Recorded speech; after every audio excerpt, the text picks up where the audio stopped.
Hey, everybody, you have landed in Shally's Alley. This is it. You're in the dark alleys of talent acquisition and talent management and human resources and all that fun stuff. Happy July 3rd. It's a holiday in the United States for most people today because the 4th of July, happy birthday, America, 250th anniversary is coming up. And here we have this habit of celebrating on the Monday or Friday prior to or after the holiday, if the holiday happens to fall on a weekend, so that we still get our free day. So today is my free day, and I decided to spend it with you. You're probably watching this recording next week, though. So anyways, welcome to the Alley. It's July 3rd. Today's guest, we have someone who has spent 15 years filling seats that most recruiters won't even touch. I mean, the seats. Wait, that sounded weird. Anyway, top secret cleared, national security grade, the kind of role where a bad hire isn't expensive, it's a liability.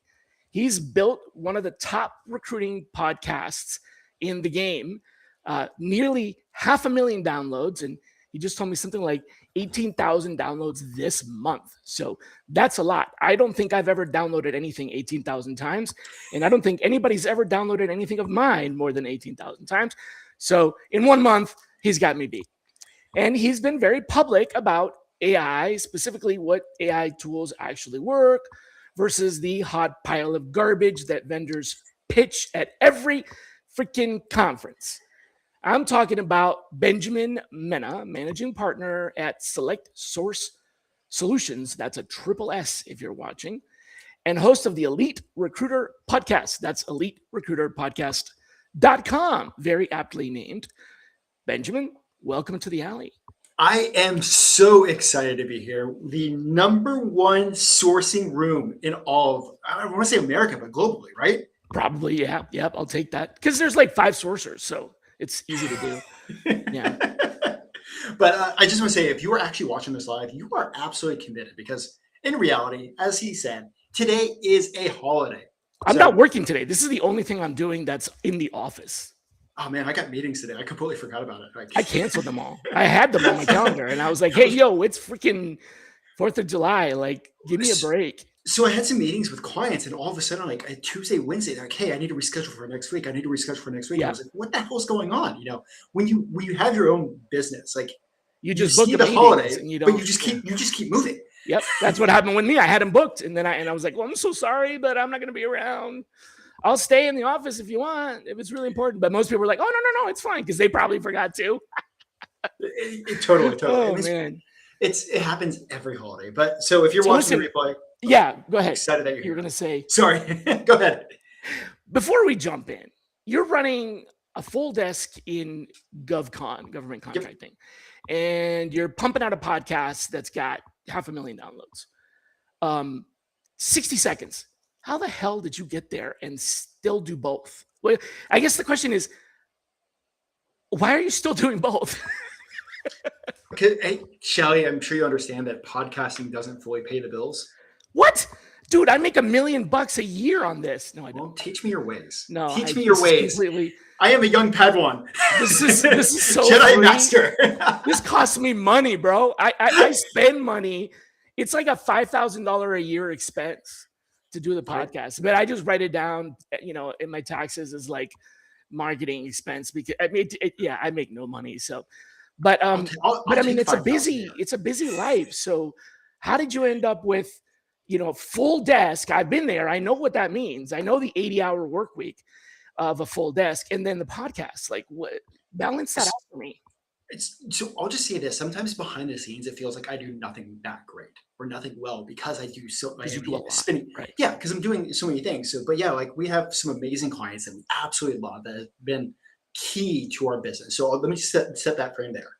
Two, like there's I hate to say this, like we probably work a lot. Like my off time is me hanging out on a podcast or me like working on something with a podcast. So Okay, fair enough. yeah, like, It's a hobby.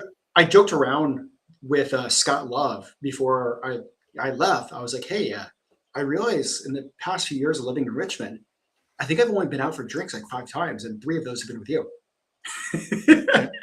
Yeah, that makes sense. Okay, that explains it. So let's jump in, right? I went to the last time I was in Las Vegas. I honestly can't remember what the date was. It was a couple of years ago, but it's always fun to go to Las Vegas and go to one of those at least once, just for the experience of it. To go to one of those like all you can eat buffets that have like the extravagant food, unlimited lobster, unlimited crab claws, and prime rib and stuff like that. But every once in a while, you get one of those that is like, why have I made this extremely bad decision in buffet choices? And you have called AI in recruiting a bad buffet. Too many choices. Most of them don't really fill your need. That's a pretty bold statement. What's broken about how our industry is consuming AI right now? I mean, the broken thing is like there's so many, and I love. First of all, let me just say this: there are AI software tools that work. There are AI software tools that they are so good. They're so good on the demo. They look pretty, and then you actually start using them, and you're like, why did I just commit a year? And that's the majority of them, by the way. So. And I'm like, go ahead and cancel me right now so it doesn't auto renew because I do not want to deal with this another year. I mean, so here's the thing: just a year and a half ago, all you needed was an awesome software developer to add a pretty UI and UX on top of a Chat GPT wrapper. Make it a Chat GPT wrapper. Yep. Cool. And that's basically what they've been doing for the last year and a half. And now with Claude and Claude Code and Lovable, like you can create your own now.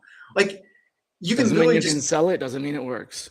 It doesn't mean it sell it, but also half the time, like you don't need to build it to sell it. Just build whatever you freaking need, and we're gonna go pay for 25, 50, 60, $100 a month for. So I don't want to disparage anybody, okay, or any vendor or anything like that. So avoiding don't name names, but give me a hard example of the last tool that you actually cut from your stack, like you just said. You don't have to tell me the name of it, but like what was it and what did it do? Without I don't want to bruise anybody's ego, but give me an example. Like you tried it, you bought it, you tried it, and then you're like, oh my god. I mean, there's a lot of like sourcing tools when it comes to like everybody now has a sourcing tool. And you try it, you try it, and you're like, okay, I get it. It's the same 5 data providers, and there are great sourcing tools. Like I use one like literally every single day, and I absolutely love them. But it's the same 5 data providers. So that's what's wrong, is that all these are surface tools using the same backend data, is what you're saying. And it's like figuring like. The good ones have figured out a way to help you search through the data for the people that you need, and they're pulling in more and more data sources and refreshing the data constantly. Okay. Well, in my opinion, there is only one tool in the entire market right now that actually has a source of data that nobody else has, because what you're saying is spot on. Almost all of them use the same sources. A few of them use fewer of the sources. A few of them actually just use LinkedIn with ChatGPT wrapper on it.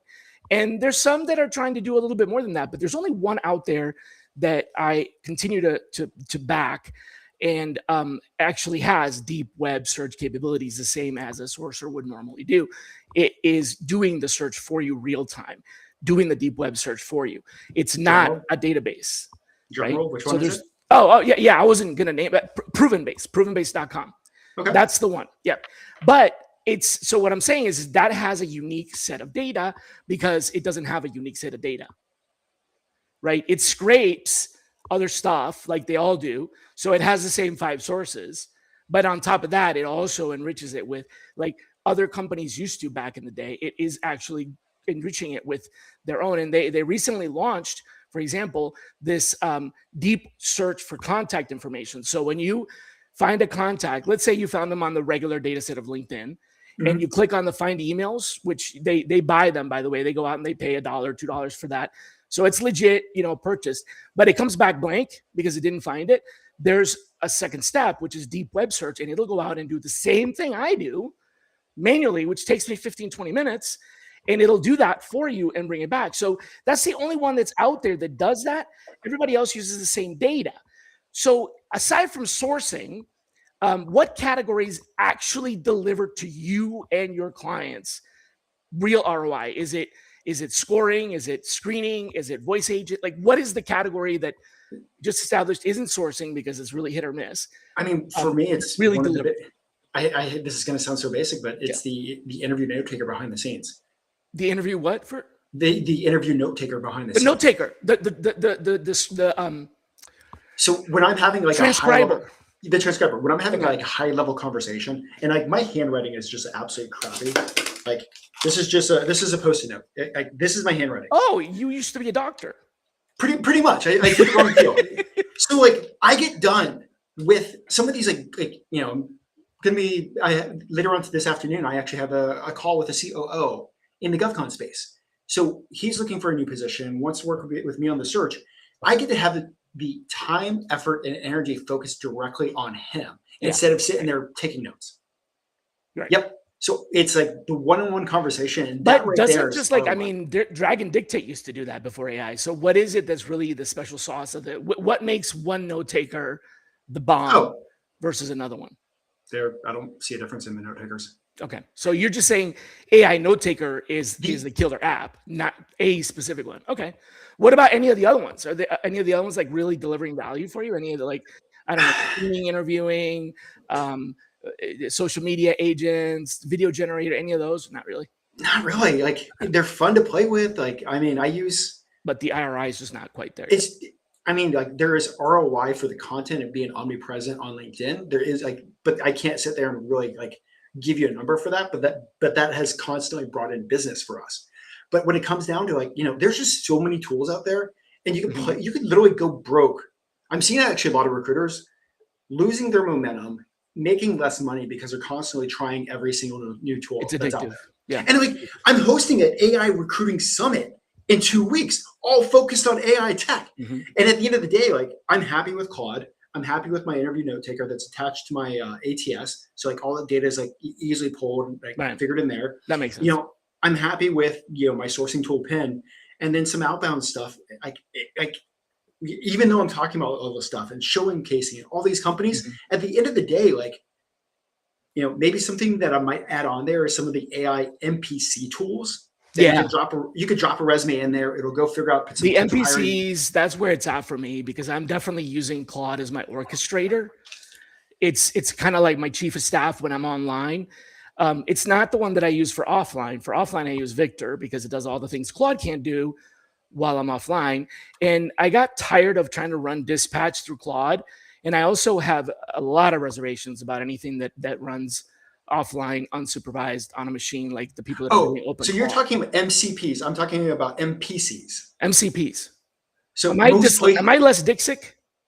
So most placeable candidate. Oh, yeah. I thought you were saying MPCs. Yeah. Sorry, I mean, maybe I said it wrong, but yeah. Like, okay. So how do you do AI for that? So there's ways of doing it in Claude, and like there are workthroughs and kind of stuff, but there are also AI tools now that you literally take a resume of somebody that you had a conversation with that you think is absolutely awesome. You drop the resume into these platforms, and what it does, this resume, it'll actually figure out, you know, based on their job, based on your call notes, places that this person would be a great place to pitch to. It'll figure out the hiring managers of those companies, find their emails, and write a personalized message with your MPC, stuff that you are already going to be doing anyways. So like, I would say maybe that's like one of the funner ones recently, but like there's so much out there that looks sexy, that feels sexy. Yeah, I try a lot. Well, my job is to try a lot of stuff because I write about it and I test it and then I use it. And when I adopt it and when I adopt it and do it, that's when I talk about it. So I test a lot, but I don't mention them unless I'm using them. Like Proven Base, I use every day. And you know, so I've got a couple of others, but I've seen you talk about like Appify into N8N, into Clay, into Apollo, into Lemlist, you know, and I have all of those and I plug into all of those. But about 2 weeks ago, I went through this exercise where I used Rocket Money for my finance management. and personal finances. And I went in there and it was like, hey, do you want to look at your recurring bills? And I'm like, sure. And of course you got your Netflix and your whatever. And I'm like, wait a minute, what's this? What's that? What's it? And I added it up. I was dropping $500 a month in just, $20 here, $20, like all these. And I just canceled like 90% of them, like you talked about. But I want to kind of dig into that sort of like you were pretty public about connecting this, and I'm 100% behind that, connecting the stack, right? What's again, we don't have to name tools, but what's a stack step by step that really works? So you've got your note taker. So at that intake meeting, you've got your note taker. The candidate phone screen, you got your note taker. So that's one. You've got your sourcing tool, which, whatever, it works, doesn't work. So let's say you got your sourcing tool that works, then you got your note taker. Then do you have anything else that's automated, the technology, or at that point that gets you far enough to where you just are going manual? I mean, that's like far enough. That's far enough for me. Like, okay. If we were looking at constantly chasing new business, I'd probably have a little bit of that Clay integrated with Apify, integrated with Claude, and have that like put together and working with instantly. Like I would have that, but one of the things I think Clay is getting a lot of buzz. Yeah.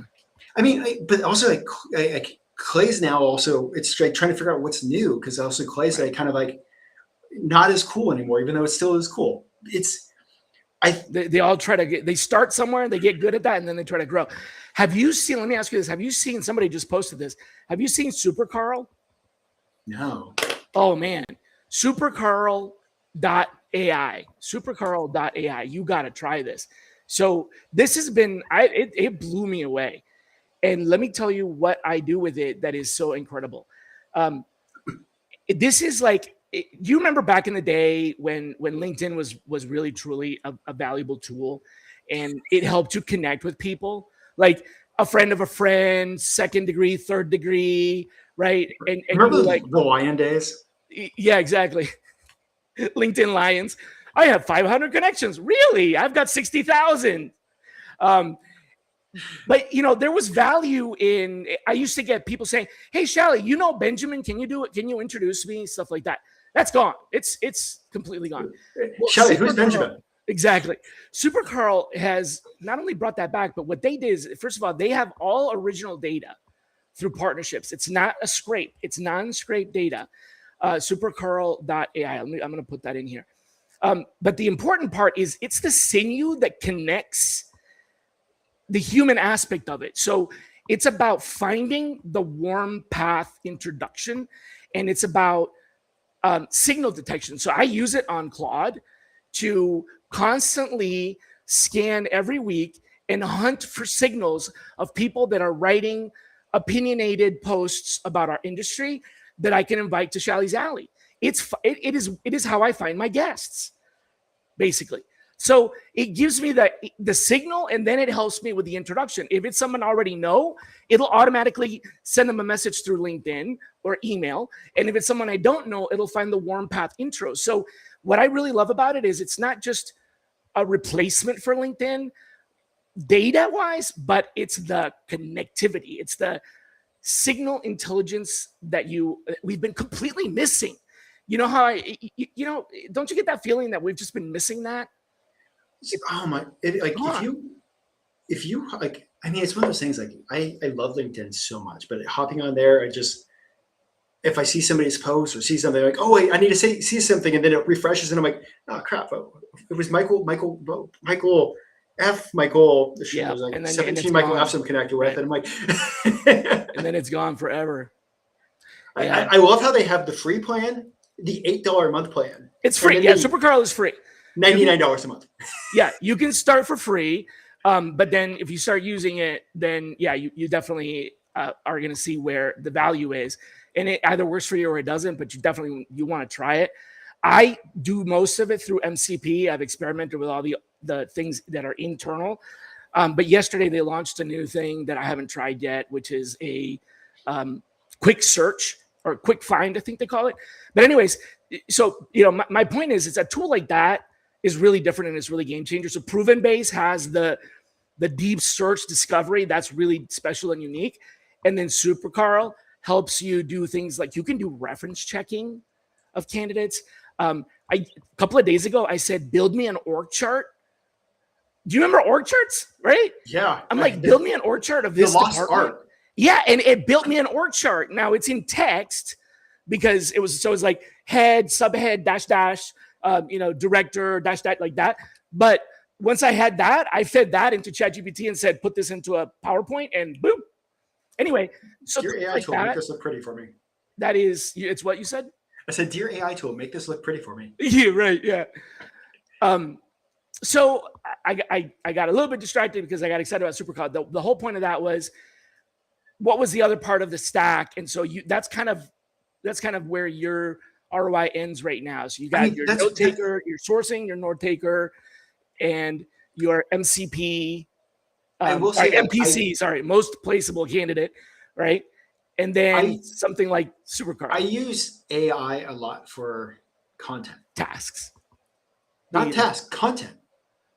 Writing content, generating content, rewriting. Generating content. Generating, okay. And it doesn't do sort of like blah, mediocre stuff? I mean, I think when you start working with, when you're sitting in Claude, maybe sometimes 100 times a day, you're teaching it's like you're teaching it without realizing you're teaching it. Yeah. So it's learning is what you're saying. Yeah. So it's also one of those things, like when you have a podcast, when you have a desk, like you have all this content from a podcast, but you only have so much time to work with it. So, I have Claude build me carousels around it. I have that's pretty good. I have an idea about a post. I'll start it off and hey, Claude, okay. And add in the transcript of the podcast and hey, here's where I want to go with this. Here's my our starting points. What am I missing? What do I need to add in there? Because so often, sometimes you do a podcast, it goes live 2 months later. It's not the refresher of the interview. Oh my God, Danny Cahill did say that. Brian Fink said that. I completely forgot about that because I've had 17 other interviews between now and that point and then. So it does help with the content. I think that's a thing that recruiters need to get better at in 2026 is content. Is writing content, because that's how you start getting that, that's how the phone rings, right? It's how the phone rings. And I think it's one of those things, whether you're internal or external, you have to, this is 2026, you have to carve a brand. I hate to say that. I truly wish our work spoke for ourselves. Every recruiter that's actually watching this, whether it's right now live, or if this is 2 weeks from now, if you're spending the time watching this, you're probably one of the best damn recruiters there is out there. You're actively learning, you're actively working, you know what the hell is going on. But the problem is, so often in many rooms, your name is not being recognized. Your name isn't being called up. Yeah. It's another recruiter that is a little more visible than you, that is getting the damn job, whether it's... It used to be who you know, and now it's who knows you. It's who knows you. Yeah. And so what is the value today? I mean, that's something you talk about, right? So what is the true value of a recruiter today? I mean, first of all, I think we need to stop and assess what a recruiter actually does. Yeah, let's do that. So let's pause. What's a recruiter actually do? A recruiter's job is to fill positions for a company. Cool, simple as that. Okay. But you got to take it a little deeper than that. You're not just filling a position at a company. Shally, give me an industry real quick. Give me an industry. Outside of GovCon, because semiconductors. Okay, so you are a recruiter in the semiconductor industry. Do you know what the big growth that you have helped create in the economy? Do you know the AI tools that you are helping build, and the AI companies that you're helping build, because you are recruiting the best engineers to work on a single semiconductor? If you don't find those people, the business doesn't happen. The business doesn't happen. Yeah. And so we talk about that, but also do you know how many lives recruiting is probably one of the careers, and we forget this because so often we're meetings, we got to fill positions, we got this, we got interviews, we have so much on our plate that we forget that we are actively changing lives. We're changing every single hire we make. That's right. You are giving somebody an opportunity that, I mean, you may not have created the opportunity, the employer created the opportunity, but you are making that connection, and that person now has an opportunity to get ahead with their life, to, whether it's a career move or make more money or travel less or be more with family, but it's a moving forward step. So yeah, that's huge. You really are changing lives. And you know what? I also want to add to that, because that's inspiring, but I shouldn't say, but that's inspiring. And we learn so much as recruiters about business that it's the easiest way to get a super MBA. Forget Harvard and Yale, man. I've learned about every department in an organization: procurement, risk, treasury, security, IT security, physical security. I've learned so much about, because you get embedded in it. You talk to the hiring managers, you talk to the candidates. So it's not just changing lives, it's also getting a really good education in business. And I think so often as recruiters, like, it's our job as a recruiter to stay in this little box. No, it's your job as a recruiter to become the consultant for whatever company you're supporting. You know the market intel. You know how the market feels.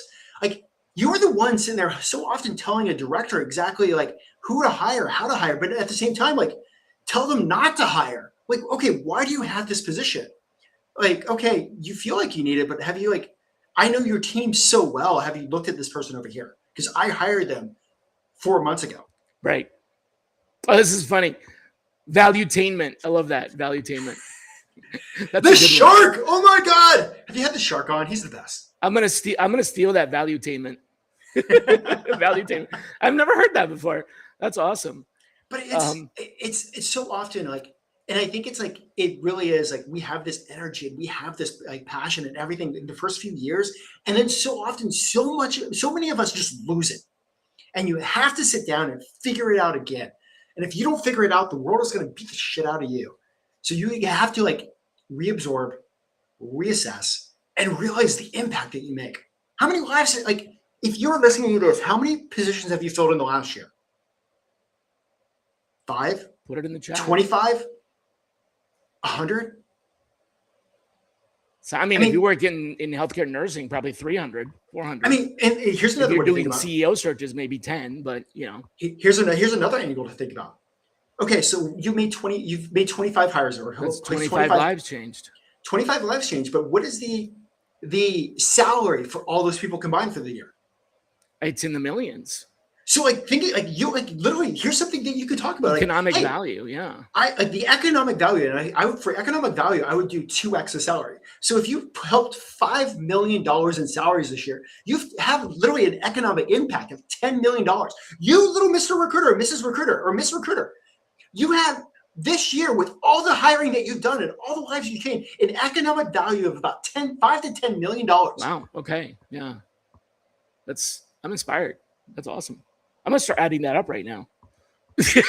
Hold on a second. I'm going to get my calculator. Wait, hey, Claude. So often we forget the impact. I forgot. Yeah, you're right. Yes. Absolutely. And when you know the impact that you make, you can walk into a room with better confidence, walk into a room with more ownership, walk into a room because you know exactly what you bring to the table. Companies better. You put that engineer on the chip that became the chip that changed the industry, that launched a new product. Yeah, I got it. And like, it's easy for me to say it in the GovCon space because a wrong hire gets Americans killed. Right. But if you were in the medical space, you hire that doctor that saved somebody's life. If you're in that software space, you made that right engineer that had the trajectory that they kept going, and you kept your job, even if it's that basic. Yeah. You still had an impact. So tell me this. You've interviewed hundreds of top billers. For those of you that are not in the search firm staffing side and are strictly corporate, a top biller or a biller in the staffing world is the person that makes the most amount of salary placements. So in other words, it's like you add up all the salaries. Let's say you place 100 people at 100,000, then it's a $10 million biller. So explaining that, you've interviewed all these. Forget AI, forget the tool. It doesn't matter what it is. Is there one thing that you found, or that most of them have, that is what separates a $1 million biller from the rest of the pack? So there are a few things. First There's of a few all, things. Okay. like I would say, important, like the work ethic behind it. Okay. So they have the work ethic. They have the work ethic. They have the conversation. Which, by the way, I want to say that doesn't mean you work 120 hours. No, actually, some of these top billers work less than an average biller. Right. So the work ethic, explain the work ethic then. So for folks I don't want folks to think, oh, well, gee, I don't have 120 hours to work every week. Yeah. It's not the work hours. They know where to work that's closest to the dollar bill to help close a deal. It's focusing on the outcomes. Get a match made. And when you show up to work, you show up to do work. You don't show up to work and then. Talk about showing up to work. So most of the top billers finish the day making a plan for the next day. So that way, when they walk in, it's game mode. While most people spend the entire day figuring out what they're gonna do, right? But I've actually been kind of studying this, and I did this for a talk about a week ago. But what you're seeing now, and I think it's a combination of just the way the market's moving and maturing and AI and all that stuff. You're seeing the playbook of companies are no longer, and I think this is happening for internal recruiters too. They're no longer looking for just a recruiter. They are looking for the recruiter that owns the market. Okay. Especially if you're in a startup or if you're in anywhere, if you're in a GovCon space, what do you want to hire? Do you want to hire a recruiter that's just like a TA person, or do you want to hire somebody that's been publicly specializing that they're in the GovCon space for the past decade and talking about the placements they've made? They know the industry, they know the sector. So isn't that similar to, the old staffing firm adage of the magic Rolodex, that you have the Rolodex, you have the connections? Isn't that kind of the modern equivalent of that? It's not a Rolodex, but it's something different. But now there are different ways for different people and their different strengths to own the market. So if you're a quiet person, guess what? If you get to know 200 people really damn well, guess what? You're going to own that entire space. There's people that are taking over the market by just pure data, becoming data a capture place. There's people that own the market. You have to figure out what your strength is and whatever your archetype is to capitalize that market to become the go-to recruiter, not the recruiter. And what you see right now is a lot of don't I want to hire this? What you're seeing now is a lot of companies that are just attracted to the person showing the most value, the person that's the little bit the loudest in the space, the person that's constantly adding value. And I'm seeing that with even internal recruiters that are getting job after job after job. And then you see 2,000 other recruiters on LinkedIn complaining about not being able to get a call. And that's the difference, is they haven't specialized, or they don't, or maybe they have specialized, but they're not communicating that, or it's not coming through. It's not coming through. They haven't been. I hate to say this, projecting. How many experts do you know in the field? I hate this example. This is going to be a total off the walls. But if you have a PhD expert that has about 25 years in a space that knows exactly what the hell they're doing, might even have a Nobel Prize, has a bunch of papers to their name, and then you see somebody on Instagram or TikTok or whatever talking about that for 1 year, who's going to have the most reach? Who knows the most? Who has the most reach? And who, with a person that has the most reach, unfortunately, they have more of an influence and an impact than the person that has all the specialty, but hasn't shared, have the reach. Right. So talk a little bit about the cleared government contracting world. What does it look like right now? Last person that I had on the show was someone that actually, Mike Bruni, I don't know if you know him, but he's definitely big into the space. But it's been a while since he's been here. So bring me up to speed on the GovCon side of things. I work in that space, but it's I work in science. So a lot of the stuff that we do is, it's very long term. We're putting people into systems that are going to be the system that people talk about 20 years from now. So it's very different. What's going on in your side, the cleared and government contract world? What's it look like? One side, it's people scream that it's going sideways, but at the same time, you see all these government contracts still operating. They still need to be filled. They still need let me just tell you a dirty little secret about government contracting. Yeah. I would say about 95% of government contracting, the companies that you're supporting, all they are is just gigantic complex staffing firms that they just don't realize they are. They're pass-throughs. Yeah.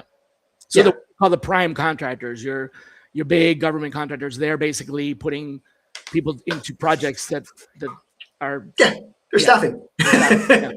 And Doge created some craziness in the scene for a little while. That settled down. Anytime there's an election, like we planned for this. Like anytime there's an election, like things go one way this way, that way over here. Yeah, but at the same time, like the government is still even in my slow moving science space, we still plan for that as well, because we know that there's going to be. But you're right about one thing that is very invisible to people.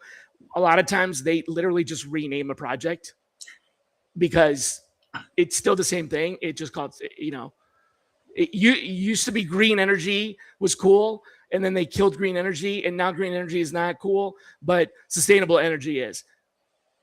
Okay, what's the difference?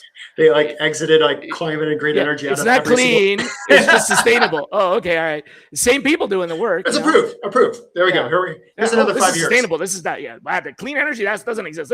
Yeah, and then it's going to be like I don't know, renewable energy or whatever. That's how it is. But so in particular, is it manufacturing? Is it electronics? Is it science? Is it AI? What's the thing that's moving the most? The thing that's moving the most. If you were advising a fresh recruiter that was going to get into a specialty, what would that specialty be in this space? Would it be around the electronics, construction, startups? GovTech startups. So like AI and computing and stuff. But all focus on government contracting. Okay.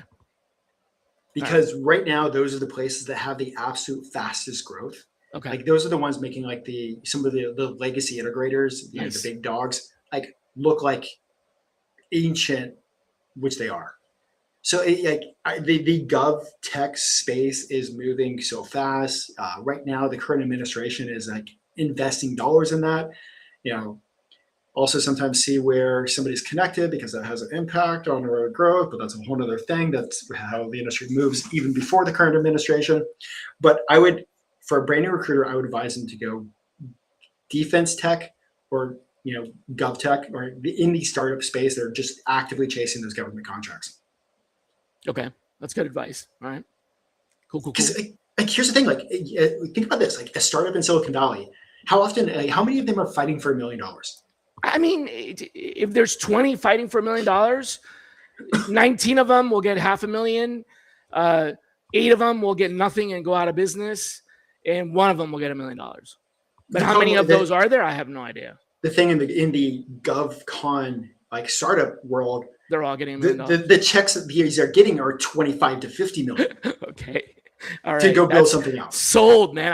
I'm closing all my businesses right now and moving into that space. That's pretty compelling. I mean, look at the trajectory of Anne Arundel. Okay. I think they're now 10,000 people, but in what, 5 years? Wow. That's pretty fast. Yeah. Look at, I know SpaceX just went IPO, but they're a government contractor too. Look how fast they've grown. Right.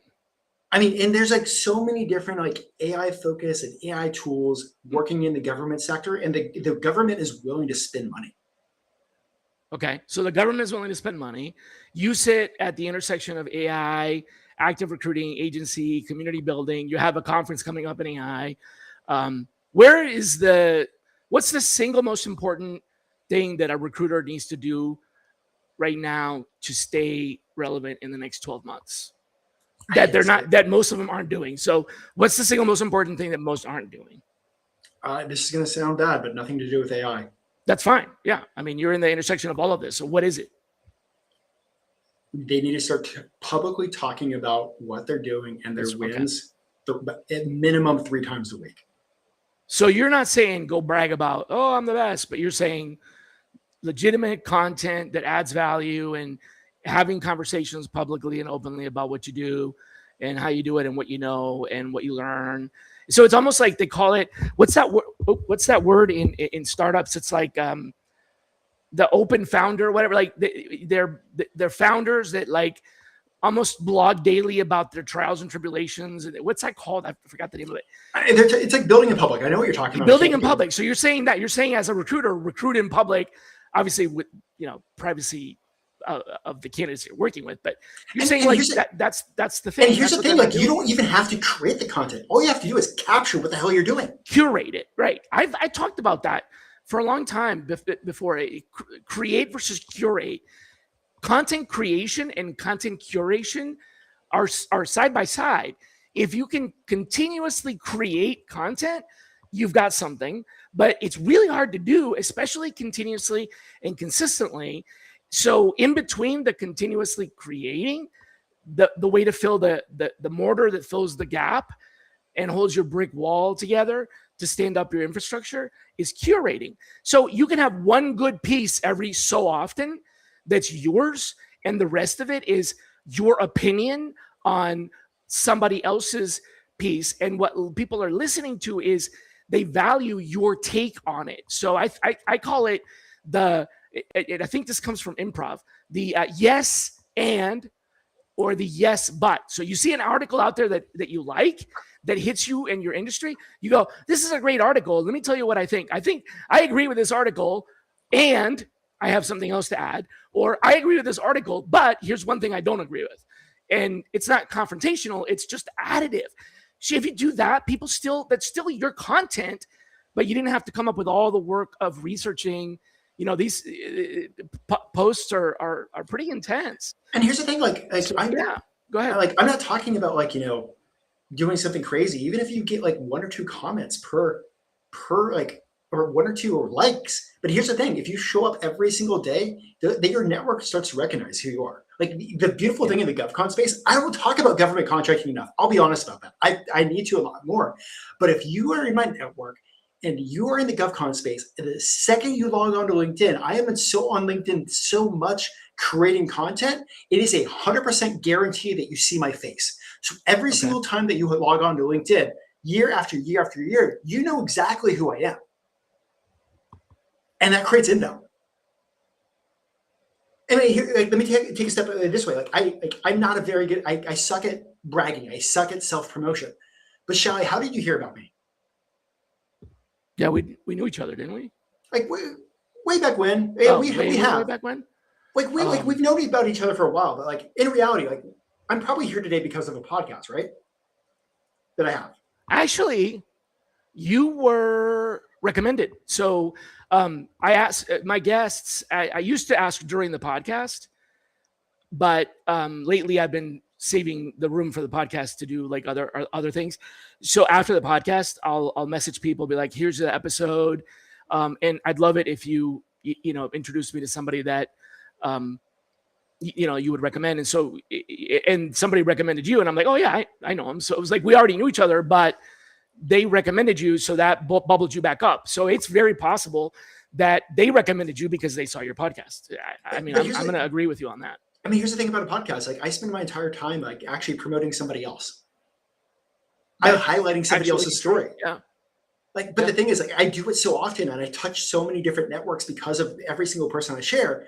Every time you shine the light back on somebody else, a little bit of the light shines back on you. That is so true. You need to repeat that every time. Repeat that. That's so classic. Every time you shine a light onto somebody else, a little bit of it gets shined back on you. And if you do that enough over and over again, you do become a quote unquote expert in the space. Even if you don't want to be, or if you don't try, like you're doing it without being the loud, everything is about me. So like that. One of the things a long time ago when I suck at creating content, I feel like nothing's original, which is why I'm better at just asking questions instead of getting out of the way. But I actually made for an entire year. I did this for a full year up until the last Friday of the year, a follow Friday. So I grabbed 3 to 5 recruiters and I said, you need to follow LinkedIn. This is why I believe that you should follow this person. That's awesome. Did it every Friday. Where'd you stop? Just time. Just over time, time. I mean, you'd recommended everybody you would recommend, and so now you. It's like the podcast is like a lot of like the recommendation engine now. Yeah. But I was just like, like, hey, like, it wasn't about me. Like, hey, these are really good people, and this is why I believe that you should follow them. That's pretty awesome. I like that. And I see like good people doing that, like whatever niche you're in, whether in like your GovCon, whether you're in science, like, hey, right. So it's not your bragging. your competitors, like tag them, like they're awesome too. You never know when a competitor might become your friend. Well, you never know when your competitor might hire you or you hire them or what. I mean, Yep. yeah. I mean, There's definitely it's the collective mindset of abundance, speaks to the fact that there's plenty of business for all of us if we work together. Usually when you cooperate and collaborate, you gain more than when you fiercely compete and shut people out. So I've gained more in my life, 30 years doing this in this space. I've gained more by sharing things that others keep to their keep close to their vest. Other people would be like, why would you share that? That's the secret sauce. I share the secret sauce because if this was food, it's kind of like my mindset is, this is a really good dish. I think other people should try this dish. And as much as I would like to cook for everyone, there's no way I can do that. And I'm not in the business of, I don't have a restaurant, and so why not share the recipe? Right? Shally, you're also in a place where that's people love you, people respect you, and people learn from you. And I wonder how many careers that you've helped change based on the knowledge that you've shared over the years. Like you're literally probably like helping somebody walk into an interview, like, oh yeah, like make them sound like incredible, but they're like, man, I just listened to this like 2 weeks ago on Shally's podcast. I get messages like that a lot. It's a big part of why I continue to do this, even though it doesn't make me any money, is because the reward that I get is the impact on, similar to, I think, a lot of people who are in the business of teaching, whether it's a college professor or high school, whatever. A lot of times teachers don't get paid what they should be paid, but they do it because they see the impact that has, and that has a lasting and enduring effect. So for me, when people have come up to me and have said, you made my career, time and time again, that's not why I do it. It's validating when I get that back. It's not why I do it. I do it because I think everybody should taste this dish, right? But if you took my recipe and became a world-known chef, the absolute best thing you could possibly do would be to give me a hat tip and say, this is my recipe, but I got it from Shally and then I made it better. Because that is you improving on what I did, is honoring me. Like you said, shining a light on other people. What I cannot stand is when somebody takes my recipe and claims it as their own and pretends that they invented that recipe. Because to me, that's like, I gave it freely, so all you have to do in return is mention me. I don't require that, but that's all you have to do. That's the only requirement. So you're not stealing because I gave it, right? You can't steal what is given. But when you don't honor that, then it is stealing, and what you're stealing is something bigger and more meaningful from everybody else. You're now lying to people about your capability, which I think that's the worst part of it. Not that they're stealing from me, but that they're going out there pretending that they know something. And this comes up. Let me tell you, I've been in conferences where the speaker gets asked a question about something that they're presenting that they stole from me, right? And they get asked a question and they can't answer the question. They sort of, swim around it. And I'm just sitting there going, yeah, you see, that's why you can't claim. If I said I learned this from Benjamin and somebody asked me a question, I'll be like, you know what? I don't know. I got to ask Benjamin. That's fine. But if somebody asks me a question about something I claim is mine and I can't answer it. Here, let me ask you this. Those people that have like kind of copied you or stolen something from you, never gave you credit. They got into a stage once or twice, but are they still around? Most of them aren't. Long game. Some of them are. Some of them aren't. They're still doing it. But most of them aren't. Long game. Yeah, it is a long game. That's absolutely right. I mean, but again, that's not why I do it. So I'm glad that thank you for honoring me for bringing that up, because it's hard for me to talk about that. I don't like it like you. I don't like talking about myself. But it's important for folks out there to know that the reason that I share all this is because I want to. And if you use it, that's why I'm doing it. And all you have to do is just point back to me. That's it. That's the thank you that I need, is you saying, hey, look at this post from Shally. That's perfect. Just don't pretend that it's yours, because that doesn't help anybody. That doesn't bring the industry forward, right? That's my big, I'll get off my soapbox on that. Well, I mean, talking about long game, here's something that a lot of us don't realize is in the way we think. It's how Shally, how long did you think that you were going to be in this recruiting chair? Well, that's a very, very, very strange question. When I started this in 1996, I thought it was a temporary thing. It was my first job was a contingency only draw against commission. If you know what that is, then you were part of the old school. I don't even know if that exists anymore. So I didn't get a salary. It was I got a monthly draw that I had to pay back, and then my commission was my paycheck. I thought it was going to be short term, but in 1999, when I started Job Machine, my first business, then I was like, okay, this could be the business that, this could be my business that takes me all the way into, my retirement.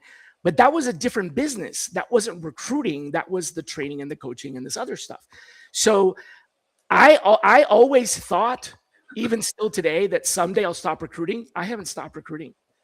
I've been trying to stop recruiting for 30 years, and I just haven't been able to. I think because I've now been in the recruiting chair for over 20 years myself. I think so because so many of us just fell into this. This wasn't a designed career coming out of college, or we didn't go to college for this. I think so many of us walk into this career without realizing that we're going to spend 10 to 20 to 30 years in this chair.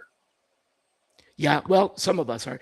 I used to ask at these conferences, I used to ask the question, how many of you have been in the industry for 5 years, 10 years, 15 years, 20 years? And generally speaking, most of the time, is as a, warming up, icebreaker kind of thing. Most of the time, people, about 10% to 20% of the room would be in the post 10-year mark. So people do, if you make it past 5 years, then you'll probably be in it for 20 to 30. But most people who leave before 5 years. So it's kind of like there's this like 5-year maturity period where if you quit before that, then you're doing it for another job. But if you stay after that, then you're right. It's a long-term 20 to 30 years. Are you trying to tell me that you keep trying to get out, but they keep calling? I mean, we keep on trying to get out. Trying to get out, but they pull you back in. but it's one of those things. Like I think, like if you take a step back and you start realizing that you're actually probably going to be in the space for another decade, like that changes At this point, I hope I'm not recruiting still. But it changes how you have conversations with hiring managers. It changes how you have conversations with your entire marketplace. It changes how you interact. Like, hey, I'm here for the long run. Are you? I have been. Yeah, I've shown that it's a marathon, not a sprint. And like, I think when recruiters sit back and like, okay, like, I'm actually going to be here for a while. You can make a bigger impact knowing that you're playing the long game and not just the short sprint anymore. So knowing that, then you don't have to rush to produce all the content in one day. It's a process. It's, what'd you say, 3 times a week? I would say at least 3 times a week. 3 times a week. That's a pretty good target. Put something out there, either yours or comment on someone else's or shine a light on someone else 3 times a week. That's a really good number. I like that. Where is it going to be though, if it isn't LinkedIn? I think it's going to be Super Carl. I definitely do. Like, you know why? Because it's about relationships, and that's really what every new AI tool that comes out is taking us further away from building relationships and making it easier for us to not talk to people. I think we're also, I mean, think about this. What's the valuation of Meta? Geez, I don't even know. Hey, Claude. I think it's over $1 trillion. Yeah. Yep. Well, I think the market cap, you mean? Yeah, market cap. I think it is. Yeah, it's probably in the billions. I think it might be over $1 trillion. You think so? I didn't know if we had. Oh, here we go. Quarterly financials, 56 billion. Ooh, okay. Well, damn, that's great. I didn't think we had $1 trillion, but maybe. Maybe we do. Do we have? So Meta's 1.48 trillion. 1.48. Oh wow. Trillion. Okay. So now, how many trillion valuation companies do we have? Probably like a small handful, right? Well, that could be two things. That could be the dollar's devalued to where $1 trillion doesn't mean what it used to, or or that could mean that the economy grew. So there's 14 companies that are $1 trillion. But that's not many. Okay, 14. So, and 2 of them have social media platforms. They're fighting over eyeballs. 2 of them are social media platforms. Okay. Or, one of them is Meta. Another one's LinkedIn with Microsoft. Like, remember, like these are billions and billions of dollars are being spent on fighting for eyeballs. Well, Google is all about eyeballs. 100%. I mean, yeah. Oh, yeah. Sorry, yeah. I forgot about Google. So Google, Microsoft, Apple kind of is too. Google is 4.3. So literally, like Amazon is about eyeballs too. No eyeballs, no package in the mail. So all these companies are fighting over eyeballs. Man, my eyeballs are valuable. They are, but like as a recruiter out there, how do you get people to look at your eyeballs or look at you? How do you you have to? How do you sell your eyeballs? How do you sell your eyeballs? Yeah, exactly. Like I don't think you're talking about how Carl is going to change with relationships. No, I think places like LinkedIn and all these other platforms are going to be places that have the increased stickability because people want to see content. But LinkedIn is not about relationships anymore. It isn't. It's a content platform. It is a content place. It is about eyeballs. It's not about relationships. I was a few years ago. I was the recruiter. Oh my God, get off my grass! LinkedIn's changed. I hate it. This is so stupid. I don't want to see a selfie. Yeah. Hate the player. Hate the game. Well, there was an article. That's interesting. There was an article I just read. I can't remember where it was. But it was an article about the type of person that doesn't like to post pictures of themselves. So there's the selfie where it's you in the situation, you in the environment. And then there's people that post about what's going on, but not them. And the article was talking about that. That's not, it's not because those people are, shy or introverted or whatever necessarily. It's that they don't see the value in what they're experiencing themselves. They see the value in sharing what other people might want to know about. So it's kind of like, I'm tasting this dish, so I share the recipe. That's that type of person that wants to share the recipe versus the ones that want to tell you about how the food tastes and they're experiencing the food.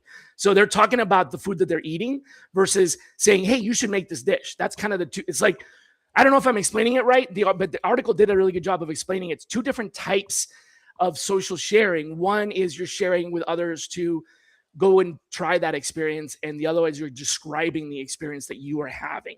Does that make sense? It makes sense, and you have to figure out what works for you. Yeah, right. Well, one of those 2 might be what. Not everybody is made to share their every selfie. Yeah, I can't do that. I think I might do one. Actually, the only time I really do is a picture with somebody I haven't seen before, but I only get to meet in real life. Oh, this is funny. This is. Hey. We'll save that for the comment section. Oh man, that is the comment section on LinkedIn. No, that's on Facebook. Never mind. Okay. That's hilarious. Oh man, that's awesome. Well, listen, we are drawing close to the hour. I think we actually are on top of the hour. So I started doing this thing where I do rapid fire questions at the end now. It's my new thing now. So last couple of episodes I've done this rapid fire. So I just want blue. Exactly. Right. Pickle. So first question, most dangerous misconception in the TA space right now? Thinking that you're safe from AI. It's going to clean house. Okay. Second one, what do you know now that you wish someone told you a year ago? Build more content. Yeah, literally. You just recap the entire episode. Yeah, I wish I understood now the impact of it. I have multiple executive meetings because of the content I put out, even not in my space, but inbound people coming to us. That's funny because of the content. I mean, that's not funny. I mean, that's good, but that really recaps the episode perfectly. I don't think we could end on anything worse. Yeah, people coming to you, the phone ringing, or what the virtual equivalent of that, the phone ringing because of your content. and you're positioning as, you know, someone who knows what they're doing because you're sharing what you're doing. That's perfect. Perfect. Awesome. All right, what's the next one? That was it, because man, yeah, you like get a hit with a harder list. I had 5, but you just shut me down because I was like so perfect. In a good way. I was like, you're like, that's it. That's that's going to be the headline on the episode recast. So you tell me anything specific you want the audience to know right now. Even though I suck at self-promotion, we have a AI summit kicking off July 13th. All live sessions are free. I think we have like 25 speakers. What's the URL? I will. Is it AI summit? Let me just kind of drop it in this chat real quick. Oh yeah. Okay. All right. In the meantime, if you want show notes, they're at tsiuniversity.com. That's my community. There's no sponsorship, no paid advertising on this show. All I want people to do is join tsiuniversity.com. So please do that while we wait for this AI conference URL. There it is. I was in the other chat trying to figure out how to add something to that chat. What was in this chat? And I got it right here, ready to put it on here. So let's do that. And it is AI-recruiting-summit. Should be playing right now. AI-recruiting-summit-2026.heysummit.com. I think we have like 1,100 people registered so far. That's pretty good. I don't know. I guess I need to go to that. We just have fun. I'll be there for sure. I don't speak at anything. I just highlight other people. You shine a light, and makes you glow. Man, this has been awesome. I appreciate it. Let's share communities, man. You got a community. I had a community. Let's Heck yeah. I need to get you on my podcast. Hey, real quick, somebody said something about Amy Miller's content. Oh, let me go back to that. I see a post in there. Let me before we drop. Amy Miller, absolutely amazing with the content, sharing exactly what she's doing. Guess what? It took her to another job. She got another position probably because she's so out there. Perfect example of internal. Perfect example. Yep. Perfect example. Good way to wrap things up. All right, folks. Well, thank you so much for being here. Please join us next week. If you liked this, drum roll, right? The next speaker or the next guest will be 100 times better than me. You know Kevin Grossman? No, I don't, but I'm sure they would be better than me. Well, Kevin Grossman is now part of Surveil and used to do he was the Candies, the candidate experience, and now that's all rolled up into Surveil. So it's all about like candidate experience, measurement, and things like that's pretty interesting. So we're gonna get deep into that. That's who's coming up on June 10th. Way better conversation than listening to me ramble. What are you talking about? Don't beat yourself up. I love this. All right, man. We'll be in touch. Thanks for listening, and folks, be kind to yourselves. Take care. Bye, everybody.